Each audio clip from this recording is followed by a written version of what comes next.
자, 시작해볼까요? 자, 오늘 우리 가부타 국어에서 배우게 될 것은 고전시가고, 고전시가가 어떤 것인지, 그리고 현대시와 비교했을 때 어떤 특성을 가지는지, 마지막으로 문제에 어떻게 적용해 볼 수 있는지까지 같이 보겠습니다. 그래서 오늘 수업을 듣고 나면 우리는 고전시가는 그냥 옛날에 쓰인 시야. 너무 그렇게 악 하고 부담 갖고 볼 필요 없다. 그리고 고전시가를 파악하는 4개의 축을 머릿속에 이제 박아두고 볼 것이고, 세 번째, 현대시와 고전시가가 그러면 어떤 점에서 차이를 갖는지, 그리고 문제를 풀 때는 크게 다르지 않다라고 하는 것도 같이 확인을 해볼게요. 마지막으로 앞으로 고전시가 볼 때 너무 위축돼서 그냥 괜히 겁먹고 그럴 필요 없다라고 인지하고 갑시다. 자, 이렇게 3가지 작품들을 한번 뽑아봤어. 봤을 때 특징적으로 어떤 게 다른가? 자, 고전시가의 특징이라고 한다고 하면 첫 번째로 뭐가 가장 눈에 띄어요? 그치. 뭔 소린지 모르겠지. 무슨 소린지 모르겠어. 왜? 옛날 말이 쓰였기 때문에. 고어가 사용이 됐다. 미안해, 내가 지금 손가락이 많이 안 좋아서 글씨체가 조금 안 좋은 것 같아. 자, 두 번째 어떤 게 눈에 띄어요? 통파에 일리던 배 얻으러로 가단 말고 심이산 세네 바회 감돌아 휘돌아 들어 아이야 구렁망태 찾아라 서쪽 산에 날 늦겠다. 이런 식으로 보면은 뭔가 딱딱 끊어지는 어떤 그 음보율이 있지. 이런 거를 우리가 정형적인 형식을 따른다. 정형적이다. 형식적으로 고정적이다. 괜찮나요? 자, 세 번째는 뭐가 눈에 들어오나요? 지금 이렇게 노란색으로 표시해 놓은 시어들 있잖아. 이 시어들이 풍파, 구름, 살얼음, 서리, 눈 이런 것들은 역경을 뜻하는데 보통 정치 환경에서의 역경을 뜻하곤 해. 그 정치 환경이 충신인 나를 둘러싼 역경일 수도 있고, 아니면 우리 임금님 그를 둘러싼 그의 판단력을 흐리게 만들려고 하는 나쁜 다른 간신배들, 이런 식으로 그런 역경을 뜻한다. 그래서 이렇게 상징적인 소재들이 많이 쓰여요. 배, 낚시 이런 것도 자연에 은거하면서 혹은 이 정치적인 환경에서 고독하게 앞으로 나아가는 나, 이런 것들을 상징해 주는 것이 반복적으로 사용이 된다. 또 이렇게 구럭망태에 논밭의 일, 따비도 구럭망태처럼 농사 짓는 데 쓰는 도구거든. 이런 것들을 봤을 때 약간 소박하게 자연에서 은거하는 모습, 유배를 갔거나 모함을 당해가지고 그런 경우들이 진짜 많아. 보통 유배지에서 쓰고 그런 경우 많거든. 그래서 유사한 시어들이 상징적으로 계속 반복적으로 등장한다. 그래서 자, 상징적인 시어가 조금 반복적으로 등장하게 된다. 현대시는 그렇지 않지. 현대시는 고사리라고 하면 누구는 고사리 같은 아기 손 이렇게 얘기할 수도 있고, 누구는 고사리 엄마가 볶아준 고사리 맛있다 이럴 수도 있고, 그냥 고사리라고 하는 게 특정한 일정한 의미를 갖지 않아.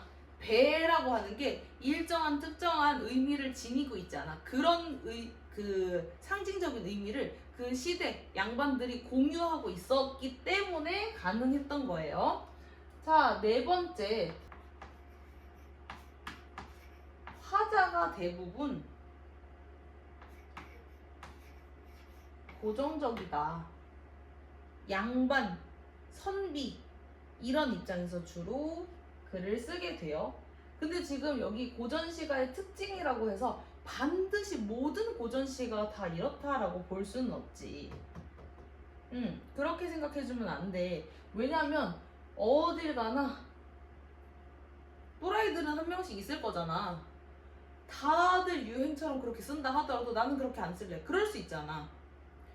예를 들면은 내가 19살은 뭐야 얘들아? 그러면 고3이요 이러겠지. 근데 그러면은 12살에 고3인 학생은? 아니면은 고3이 아니라 고등학교를 안 다니는 학생은, 아니면 이미 조기 졸업을 해가지고 대학생인 경우는 되게 수많은 다른 경우가 있을 수 있겠지. 근데 그 비율이 어때? 따지고 보면 되게 적어. 그러니까 고3은 19살은 곧 고3이다 이렇게 얘기해주는 게 크게 무리는 아니지. 그 정도로 이해를 해주면 될 것 같아. 그 다음에 이 화자도 고정적이다, 양반이다, 선비다, 보통 유배지에서 많이 썼다, 혹은 임금을 걱정하면서 많이 썼다. 그렇다고 하더라도 여자가 쓸 수도 있지. 어딜 가나 예외 케이스는 있기 때문에 너무 딱딱하게 생각하지 마. 자, 그리고 이 정형적이라고 하는 거 내가 일부러 엄청 딱딱하게는 설명 안 해줬는데, 이거는 이제 이 정도는 너무 많이 들어서, 이 정도는 3작 6구 45자 내외 이런 식으로 어느 정도 고정이 되어 있다. 그리고 뭐 3, 4조, 4, 4조 이런 것도 있는데, 그런 거는 문제 푸는데 크게 도움이 되지 않기 때문에 굳이 길게 설명하지 않을게요. 자, 넘어갑시다. 그래서 오늘 방금 나왔던 게 옛말을 최대한 밝혀서 쓰려고 했으면, 자, 이렇게 출제가 됩니다. 실제로 평가원에서 기출이 될 때는 이렇게 출제가 돼. 한번 볼까요? 그 형식적인 부분은 형태는 남아있지만 아까 고어로 봤던 것보다는 이 딱딱함이 조금 무너지는 감은 있죠. 현대어로 풀어서 이야기를 해주니까. 그렇지만 여기 배라든지 구름이라든지 이런 것들, 풍파라든지 이런 시어는 그 의미 자체가 중요하기 때문에 최대한 살려서 적어준다. 된서리, 자취눌, 자취눈 이런 것들, 시어들을 살려주고 있다는 걸 알 수 있지. 자, 이렇게 가, 나, 다까지 한번 확인을 해볼게. 내용적으로 들어가면, 자, 풍파에 일렁이던 배 어디로 갔단 말인가? 배가 풍파 때문에 일렁이다가 어디론가 갔어. 근데 구름이 험해. 근데도 왜 나왔어? 뭔가 걱정을 해주고 있는 어투를 쓰고 있지. 그리고 배가 특히 허술하면 특히나 조심해라 이렇게 이야기를 하고 있죠. 그래서 이 풍파, 구름 이런 것들은 다 이 배를 둘러싸고 있는 부정적인 현실들, 배가 어떤 현실들에 둘러싸여 있어. 풍파, 그리고 구름. 근데 이 현실들이 다 어려움들이다. 어려움들이다. 이게 정치적인 환경을 의미를 해요. 정치적인 어려움을 이야기를 합니다. 정치적인 어려움. 그렇다고 하면 이 배, 반복적으로 등장한다라고 얘기해줬던 이 배. 배는 뭐예요? 배는 관료를 의미하게 됩니다. 끝? 쉽지? 그래서 특히나 처음 나왔다. 신진 관료다. 아직 정치적인 환경에 적응을 잘 못했다. 그러면 특히나 더 조심해 라고 걱정해주는 당부의 시조라고 이해를 해주시면 되겠습니다. 자, 나시조를 보게 되면 심의산 세네바회 감돌아 휘돌아 들어, 이 산을 서너 바퀴 감돌아 휘돌아 들어서 5, 6월 한낮에 살얼음 엉긴 위에, 5, 6월인데 왜 살얼음이 엉겼어? 이상하지? 5, 6월이라고 하는 지금 늦봄, 초여름 이렇게 따뜻할 만한 시기에 지금 환경이 어떠해요? 또 부정적인 환경이네. 살얼음, 그리고 된서리, 그리고 자취눈. 얘네들이 다 뭐예요? 부정적인 현실이다. 부정적인 현실이다. 이러한 환경에. 근데 이러한 환경에 놓여 있는 게 누구야? 여기에 있는 사람이 바로 임이다. 근데 여기 상징적인 시역 반복적으로 등장한다 했지. 여기 시조에서 고전시가에서 임이라고 하는 개념이 나오면 연인, 임 이렇게 나오게 되면 보통은 임금님을 지칭을 해준다. 임금님을 걱정을 하는 거야. 이런 5, 6월에도 이런 환경들이 둘러싸고 있으니 온 놈이 온 말을 한다 해도 당신이 잘 판단을 해주세요 라고 또 걱정하고 있네.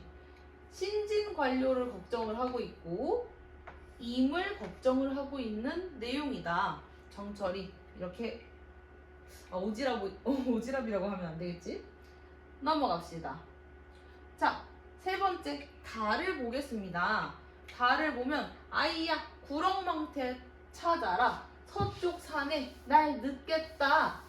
밤 지낸 고사리 벌써 아니 자렸으랴. 그니까 망태 들고 빨리 산에 가야지. 빨리 고사리 따야지. 왜냐면 이 고사리 나물이 아니면 아침 저녁을 어떻게 먹겠냐 라고 하면서 뭔가 농기구 그리고 소박한 삶의 생활상 그런 것들이 이제 나타나고 있죠. 그리고 도롱이 삿가 차여라. 동쪽 시내에 비 내린다. 기나긴 낚싯대에 민을 없는 낚시며 낚시를 하는데 왜 민을 이 작은 갈고리 진짜 낚으려는 의도가 없네. 그냥 흥겨워서 하는 거다. 이게 이수의 내용이었고 아이야 죽조반다오. 죽조반이 이제 그 죽으로 된 아침상 얘기하는 거잖아. 남쪽 논밭에 일 많구나. 여기까지 읽으면 이제 조금 눈치가 있는 친구들은 알 수가 있어요. 어때? 지금 서쪽 산, 동쪽 시내, 남쪽 논밭, 그러면 마지막에 북쪽 나오겠네. 북쪽 마을. 이렇게 동서남북이 다 나오고 있어. 자연을 둘러싸서 동서남북이 다 나오고 있어. 그러면 지금 이 조존성이라고 하는 작자가 자연 속에서 은거하면서 자기의 생활상을 이런 면 저런 면으로 보여주고 있고, 농기구라든지 밥 먹는 일이라든지 뭐 나물, 그 다음에 욕심 없이 그냥 흥겨워서 낚시하는 모습, 또 내가 일하는 게 많긴 하지만 그 또한 임금의 은혜다. 그리고 술 먹자. 어즈버 희영상인을 오늘 다시 보는구나. 이렇게 태평하게 숨어 사는 사람을 이르는 말. 그러니까 내 처지 뭐야? 꽤 그래도 괜찮다. 나는 이렇게 소박하게 자연과 더불어서 은거하면서 살아가고 있다 라고 하는 것을 동서남북으로 보여주고 있죠. 어렵지 않게 읽어 내려갈 수가 있었어. 자, 그러면 문제로 한번 넘어가 봅시다. 문제로 한번 넘어가 볼게. 사실 이 세트를 맨 처음에 이제 고전시가 맨 처음으로 하면서 가지고 온 이유는 뭐냐면 쉬워서요. 쉬워서. 정답률이 굉장히 높았거든. 한 80%대? 그래서 정답률은 되게 높았는데, 그래서 연습 문제처럼 한번 같이 보자는 거지. 가다의 공통점으로 가장 적절한 거 한번 봅시다. 말을 건네는 방식으로 화자의 요구를 전달하고 있다. 허술한 배 두신 분네는 모두 조심해라. 말 건네고 있지. 그 다음에 나에서는 온 놈이 온 말을 하여도 이미 짐작하소서. 말을 건네고 있죠. 요구 전달하고 있죠. 그리고 마지막 다 아이야 찾아라. 말 건네고 있잖아. 그래서 바로 첫 번째가 적절한 선지임을 파악을 할 수 있기 때문에 문제 자체는 되게 쉬웠어.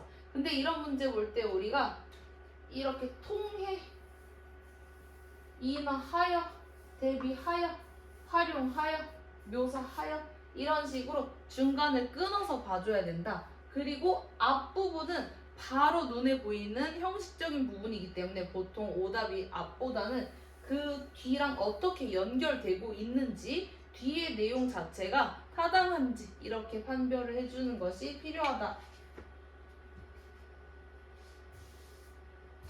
자, 그러면 다음 문제를 한번 넘어가 볼까요? 다에 대한 이해로 적절하지 않은 것은 우리 같이 다의 내용들을 중요한 부분들 이렇게 4가지 축을 가지고서 쉽게 파악해서 봤었을 때 다는 어땠어? 일단 옛말을 쓰고 있는데 이거는 그냥 고전 시가가 이렇다. 옛날이니까 옛날 말 썼다 라고 들어가 있지만 이 2, 3, 4 부분에서 우리가 힌트를 얻을 수 있는 부분들이 있었지. 우선은 조존성이라고 하는 시에 이제 화자가 있어. 화자가 선비인데 어디 있냐면 자연 속에서 있었어. 자연에서 은거하고 있으면서 어땠어요? 소박하지. 어땠어요? 흥취에 젖어 있지. 그러면서 어때? 충심을 가지고 있지. 이런 내용들을 상징적인 시어와 화자가 고정적인 측면이 있다라고 하는 걸로 쉽게 파악을 해낼 수가 있었죠. 각 수의 첫 음보를 동일한 시어로 제시하여 시상전개에 안정감 부여하고 있다. 아이야, 아이야, 아이야. 괜찮죠?